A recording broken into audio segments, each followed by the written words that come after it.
Hello class, good morning. So today for our mini lesson, we are going to learn how we can take sounds that we hear and put it into our own writing. Recently we have been talking about figurative language and a different term to go within figurative language and how we can use figurative language to make our writing a lot stronger. So today we're going to review onomatopoeia as we've been kind of learning about that throughout this past week and how we can use our own figurative language writing into our own writing for narratives.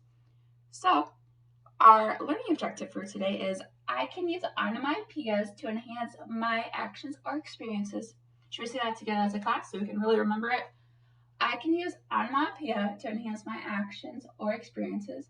Thank you. Good. So, remember an onomatopoeia is a word that imitates sounds it represents. So, for example, if you're thinking of a balloon and the balloon pops, the pop would be in the onomatopoeia. Or if you heard a buzz of a bee, if you write buzz, that would be the onomatopoeia. That's just the sound words that we hear. So the other day we read a story called A Loud Winter's Nap by Katie Hudson. And for those who weren't with us or don't remember, can someone give us a quick little summary of what the book was about? Annie? Right, yes. So there was a tortoise who was trying to get a winter's nap, but he kept being interrupted, right? Yeah. And do you remember what was very unique about this book? Yeah, it had a handful of onomatopoeias, or the sound words we've been calling it, to portray detail with experiences that the tortoise was having within this book. So, as a class, I want us to go through this book to see if we can really just analyze what the author is using as sound words to kind of describe the actions of our tortoise here in A Loud Winter's Nap. So as I flip through this book, I want us to listen and think more as writers today and not as readers.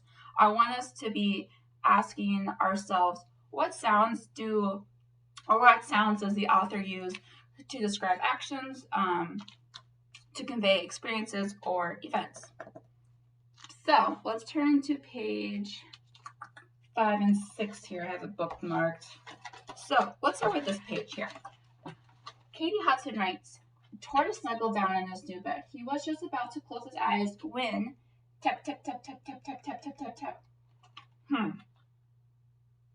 I noticed in this page here, Katie Hudson uses the word tap, tap, tap, tap, tap to describe the noisy rabbit here that's looks like he's trying to build an ice sculpture of some sort. So with these words here, Katie Hudson could have just wrote, the tortoise was trying to sleep and the rabbit was making a lot of noise.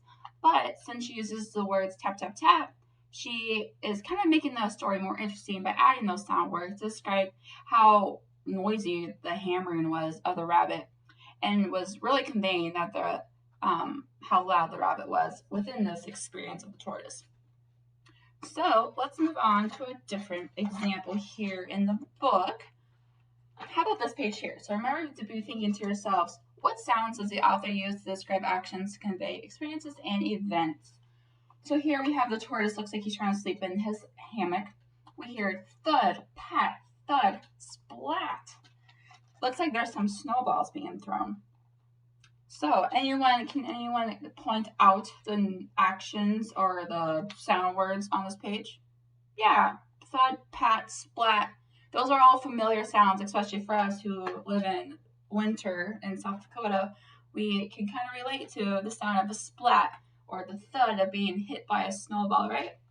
Yeah, the author does a really good job at using her words to describe actions, like the sounds of the snowballs here that are being thrown. Alrighty, let's move to a different example in our book here. Let's use this book or this page here. So we have tortoise, it goes duh, bounce, duh, duh, duh, duh, duh, duh, bounce, swish, swish. And then we have kerplunk. Looks like the tortoise fell pretty hard onto the tree that was chopped down. So I noticed on this page, instead of having the writer or the author just talk about how, the beaver, he chopped down the tree and the tortoise fell, and it was a fall or a hard fall, we can instead include words like swish and bounce and duh and kerplunk to really get across the point that the Taurus fell pretty hard, and that these words do a good job at describing the sounds that we can probably visually see, and we can also hear by reading these words here. So, a loud winter snap, we can see that by adding onomatopoeias or sound words for figurative language, our writing, our stories as a loud winter snap can really come alive. It's almost to the point where we can really just like hear and even feel the actions of what the writer or the author is trying to convey. So now that we've listened and reviewed our story as writers today, I wanted to practice as writers. So for today's mini lesson practice, I'm going to have us all close our eyes and think for a few seconds or so of an experience that you can really visualize the sounds or the sound words of that experience. So for example, last summer I went camping in a tent and a storm rolled through or came through.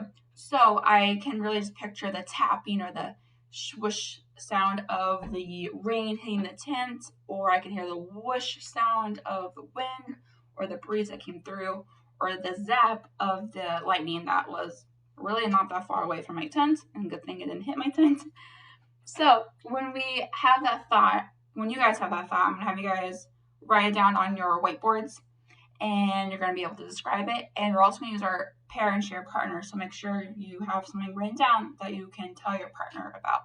So we're gonna give you guys a little bit to work on this, and time starts now.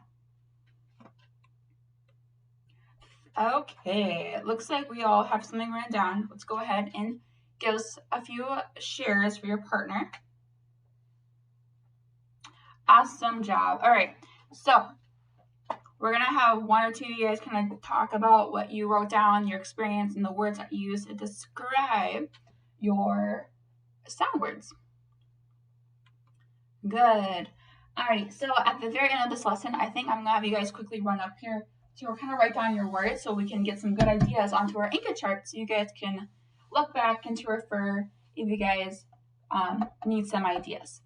So today we focused on figurative language such as onomatopoeias or sound words that we've been calling it to create a more descriptive writing. We can use onomatopoeia or our sound words to enhance our experiences in narrative writing. When we as writers convey what we hear, we then can allow our readers to kind of hear and feel it as well. So as we wrap up our lesson and head into our workshop for today, I want us to keep thinking, what sound words can I include to describe and convey an experience or event? So also remember our objective today that we can say together, I can use onomatopoeia to enhance my action or experiences.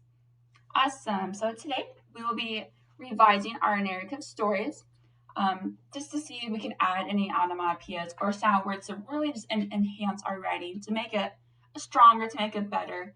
And if you get stuck today, go ahead and look towards our anchor charts.